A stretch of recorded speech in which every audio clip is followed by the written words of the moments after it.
이번 시간에는 성경과 과학입니다.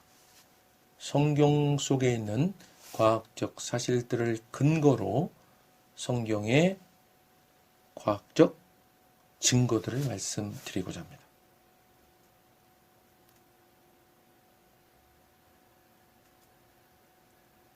자, 여러분,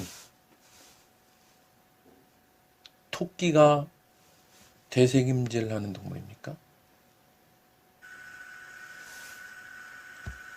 토끼가 이 오물오물오물 지금 뭔가 먹고 있습니다. 그죠?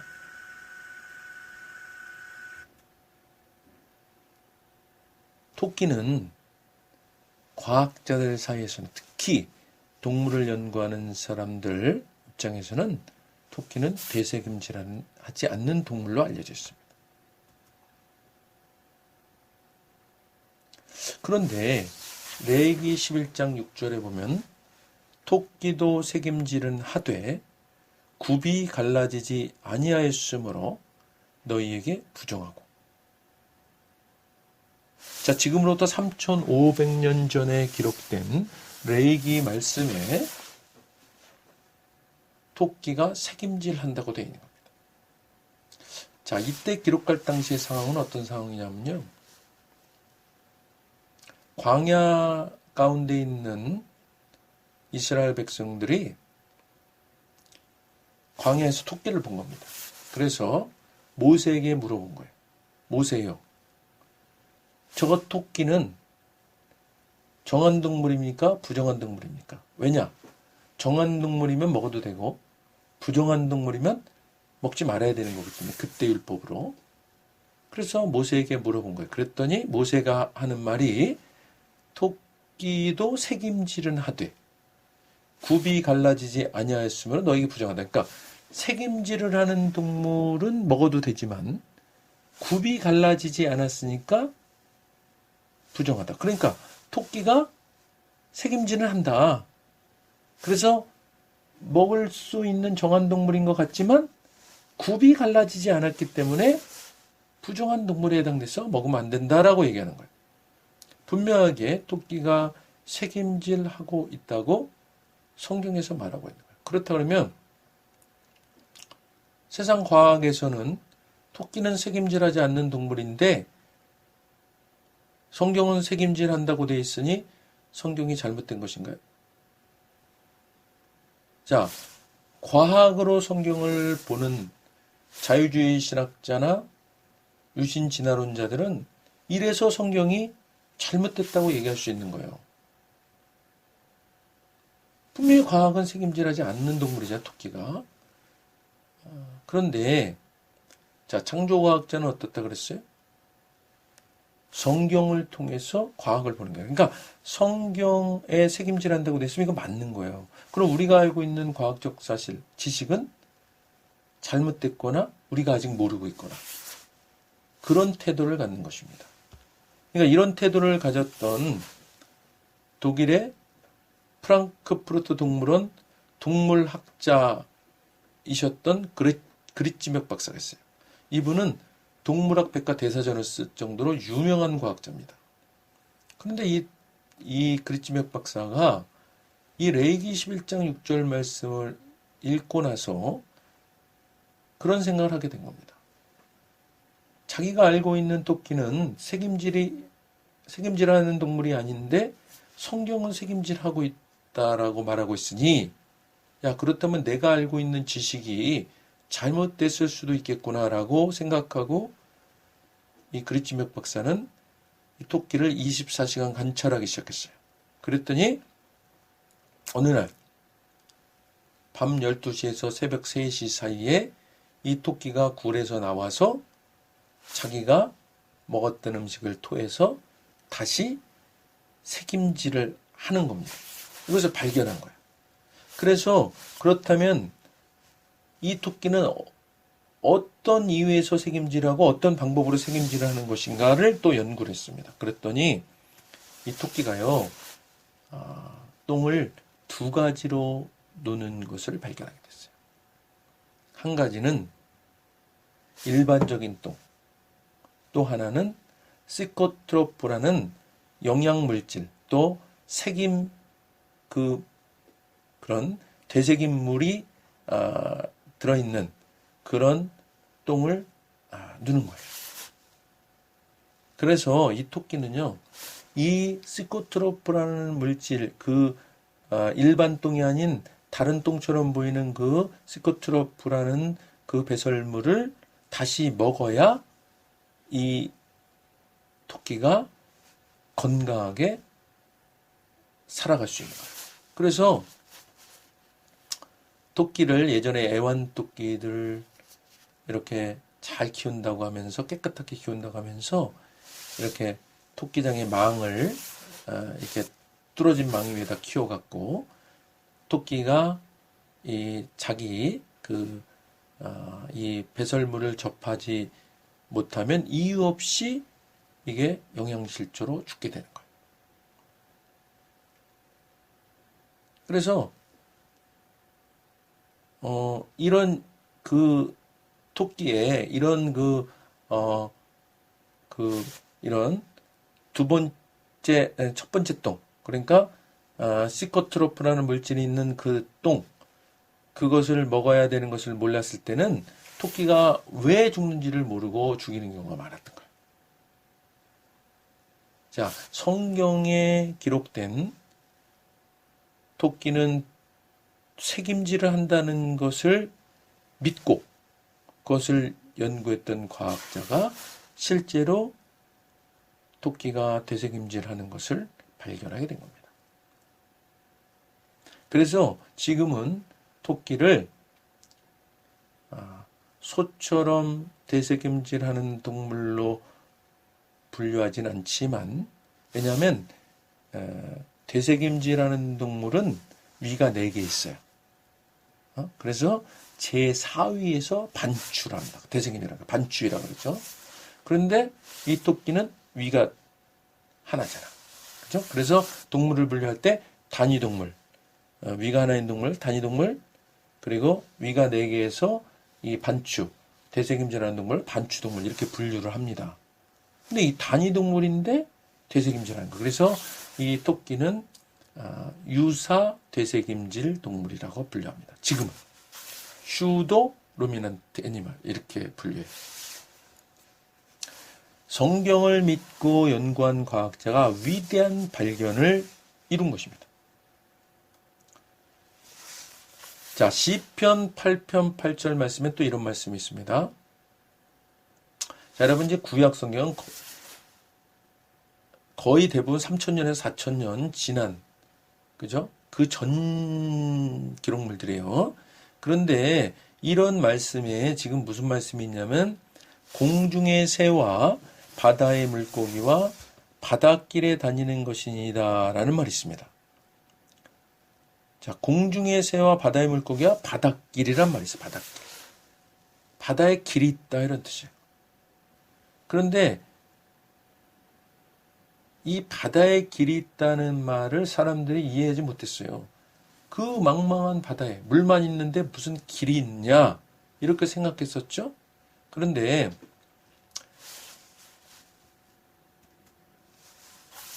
미국 버지니아주에 사는 마테 마우리 박사라는 사람이 있어요. 이 마테 마우리 박사가 이분이 몸이 안 좋아서 병원에 입원해 있는 적이 있었습니다. 그런데 그 아들이 옆에서 성경을 읽어줬다 그래요. 근데 그 성경을 읽어주는 것 중에 시편 8편 8절 말씀을, 오늘 이 말씀을 읽어준 거예요. 공중의 새와 바다의 물고기와 바닷길에 다니는 것입니다. 이 말씀을 들은 마테마우리 박사가 이 유명한 해양학자거든요. 자기가 바다에 대해서 누구보다도 잘 알고 있다는 사람인데 바다에 길이 있다는 소리를 성경을 통해서 처음으로 접한 거예요.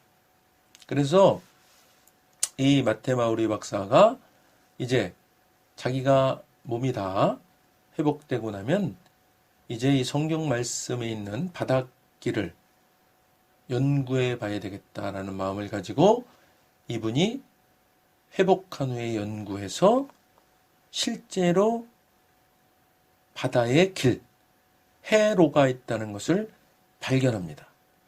이게 1855년이에요. 19세기죠. 19세기에서야 3500년 전, 4000년 전에 기록된 성경 말씀이 사실임이 알려진 거예요. 그래서 이 마테 마우리 박사가 만든 것이 바로 이 해양 지도입니다. 해양 지도. 그래서 이 마테 마우리 박사를 해양학의 아버지다 이렇게 말합니다. 지금은요, 이제 배들이 이 대양을 지나가고 그럴 때 너무나 당연하게 그 바다의 길, 해로로 다니고 있습니다. 그죠? 근데 예전에는 그렇지 않았어요. 그래서 해난사고도 많이 났죠. 누가 한 거라고요? 성경 말씀을 그대로 믿었던 마테 마우리 박사가 이런 놀라운 발견을 한 것입니다. 그래서 미국의 버지니아 리치몬드시에 가면 이 마테 마우리 박사의 그 묘소가 있습니다. 그 묘소 비문에 이렇게 써 있습니다. 시편 8편 8절 말씀을 읽고 영감을 받은 마테 마우리 박사가 세계 최초의 해양 지도를 만들었다. 이렇게 써 있습니다.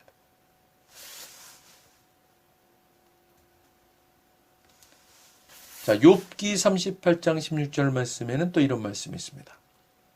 네가 바다의 샘에 들어갔었냐? 이게 무슨 말씀이야? 바다 밑에 샘이 있다. 네베크. 샘이 있다. 이런 뜻이에요. 바다 밑에 샘. 바다가 온통 물인데 여기에 무슨 샘이 있겠냐? 또 그렇게 다들 생각했었습니다. 그런데 욥기 말씀이 이것도 3500년, 4000년 전 기록이잖아요. 그런데 이 욥기 말씀에 바다의 샘이 있다는 거예요. 이 기록자가 도대체 바다 밑에 들어가 봤나? 물론 하나님이 천지 만물을 창조하셨으니까 하나님이 아시겠죠. 하나님이 아시는 것을 욥에게 가르쳐 줬겠죠. 자, 근데 실제로 이 바다에 샘이 있다는 것을 언제 알게 됐냐면 1960년에 소나라는 연구에 의해서 이거 뭐냐? 전파로 소리로 때려서 물체가 있는 거 없는 거 뭐 이런 거를 알아내는 그런 방법이잖아요. 사운드 내비게이셔닝. 이 연구에 의해서 바다 심해에 샘이 있다는 것이 증명되었습니다. 그리고 실제로 1973년에 심해 잠수함으로 이제 이 심해에 들어가서 샘을 촬영하는데 성공합니다. 자, 이렇게 심해에는 이렇게 열 분사구라 할 수 있는 이런 샘이 있습니다. 수천 미터 심해에 이런 성경 욥기에 기록되어 있는 샘이 실제로 있음을 이렇게 심해 잠수함이 촬영했습니다. 자, 또 욥기 26장 7절에서 8절에 그는 북쪽을 호응에 펴시며 땅을 아무것도 없는 곳에 매다시며 물을 빽빽한 구름에 싸시나 그 밑에 구름이 찢어지지 아니하느니라. 자, 땅을 아무것도 없는 곳에 매다시며 suspend the earth of nothing. 아무것도 없는 땅 위에 매달았다. 그러니까 지구가 어떻게 되어 있다고요? 아무것도 없는 허공에 매달려 있다 그런 뜻이에요. 지금은 너무나 당연히 그렇게 생각하고 있죠. 그런데 예전에도 그랬을까요? 18세기 이후나 돼서야 이 지구가 허공에 떠 있구나라는 것을 알게 되었어요. 그전에는요? 그전에는 무슨 상상했죠. 여러 가지로. 뭐 거북이 등에 얹혀져 있다. 뭐 코끼리 등에 얹혀져 있다. 뭐 이런 상상을 막 했습니다. 그런데 성경 말씀 욥기에 수천 년 전에 이미 현대 과학에서나 알 만한 그런 과학적 사실이 욥기에 기록되어 있었다는 거예요. 자, 이사야 40장 21절에서 22절 말씀에는 너희가 알지 못하였느냐 땅의 기초가 창조될 때부터 그는 땅이 궁창에 앉으시나니 그가 하늘을 차일같이 펴셨으며 거주할 천막같이 치셨고. 근데 여기 땅이 궁창이라는 말이 있습니다. 이 궁창이라는 말은 히브리어로 후그라고 하는데 둥근 하늘을 얘기합니다. 그러니까 하늘이 둥글다 이 말이에요. 하늘이 둥글다. 하늘이 둥글다. 실제로 그럴까요? 자, 허블 망원경으로 이렇게 찍으면 이 원반 모양의 은하의 모습이 나와요. 그러니까 우주가 둥글다, 둥근 모습일 것이다 라는 것에 지금은 이론의 여지가 없어요. 어떻게 하셨을까? 수천 년 전에 지금에서야 추정하고 있는 둥근 하늘을 성경은 이렇다 1.1획도 틀림없는 하나님 말씀인 거예요. 자, 욥기 26장 10절 말씀에도 수면에 경계를 그으시나니라는 말이 있습니다. 근데 이 수면의 경계라는 이 경계가 아까 둥근 하늘을 얘기했던 똑같은 히브리어 후그를 씁니다. 원을 그리다. 그러니까 수면이 둥근한 원을 그린 그런 모양이다라고 말씀하고 있는 거예요. 수천 년 전 욥기 기록에 이렇게 기록되어 있어요. 근데 이 수면이 둥글다는 거 언제 알았을까요? 여러분, 현대에 와서나 아는 거예요. 예전에 어땠어요? 배를 타고 끝까지 나가면은 낭떠러지 떨어진다. 그래서 멀리 나가지 못했어요. 그런데 성경에서는 이미 수천 년 전에 수면이 둥글다. 지구 둥글다 이런 얘기예요. 놀랍지 않아요? 자, 지구도 둥글고 수면도 둥글고 하늘도 둥글다. 이 모든 것들이 성경 말씀에 수천 년 전 성경 말씀에 기록되어 있다는 거예요.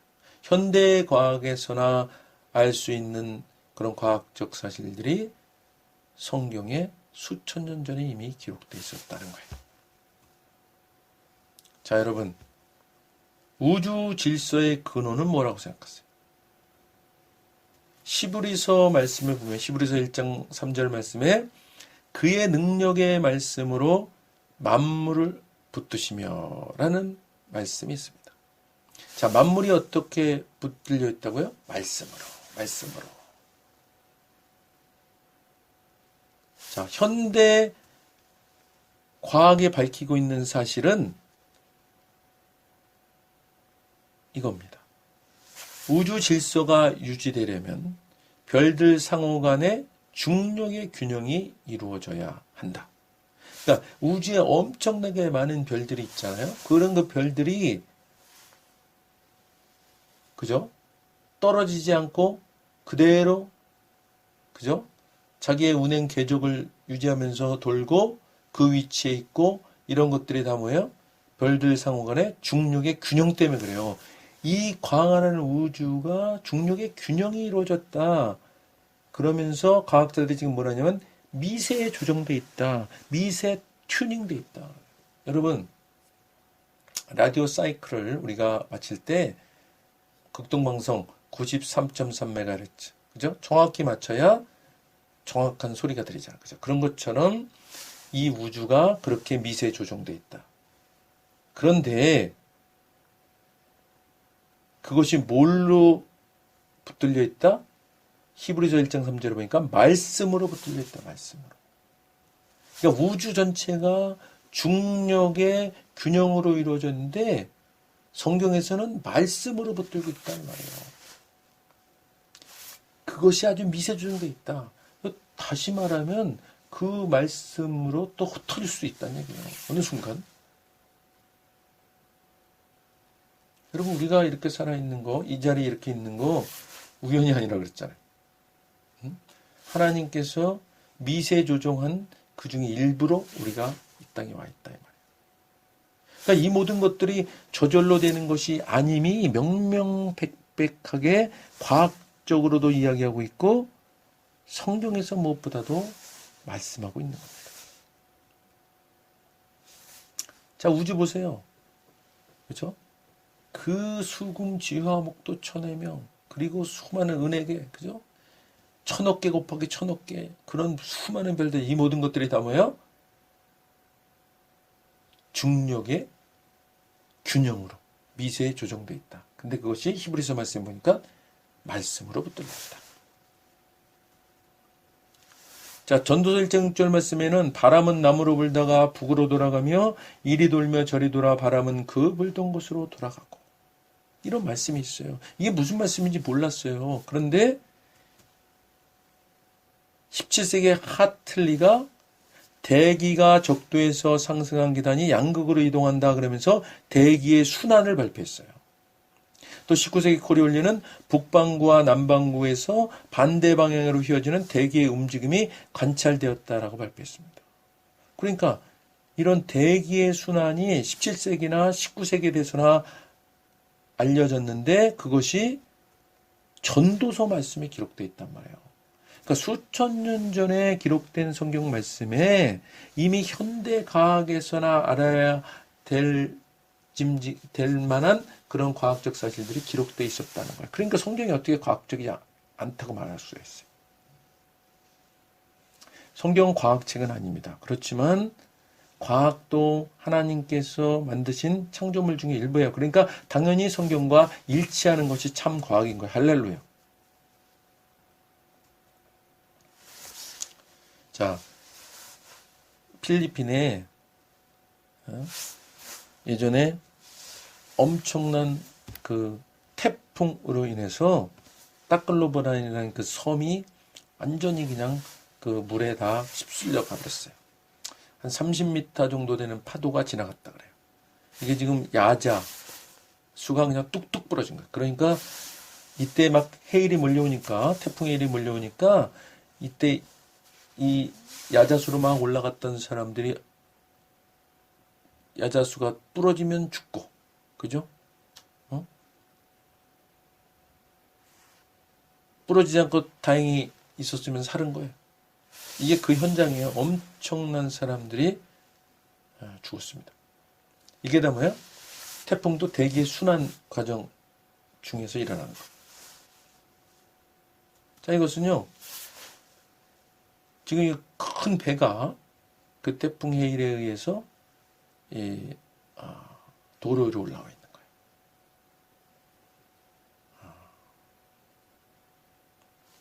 이렇게 어마어마한 일들이 대기의 순환에 의해서 일어나는 겁니다. 자, 여러분 이제 잘 들으셨죠? 성경은 1.1획도 틀림이 없는 하나님의 말씀입니다. 그리고 과학도 하나님께서 창조하신 창조물 중에 일부이기 때문에 성경과 당연히 일치할 수밖에 없어요. 성경과 충돌하고 성경과 배치되는 것은 우리가 잘못 알고 있는 과학이거나 아니면 아직 모르고 있는 과학인 거예요. 그러니까 참 과학은 뭐예요? 성경과 정확히 일치하는 것입니다.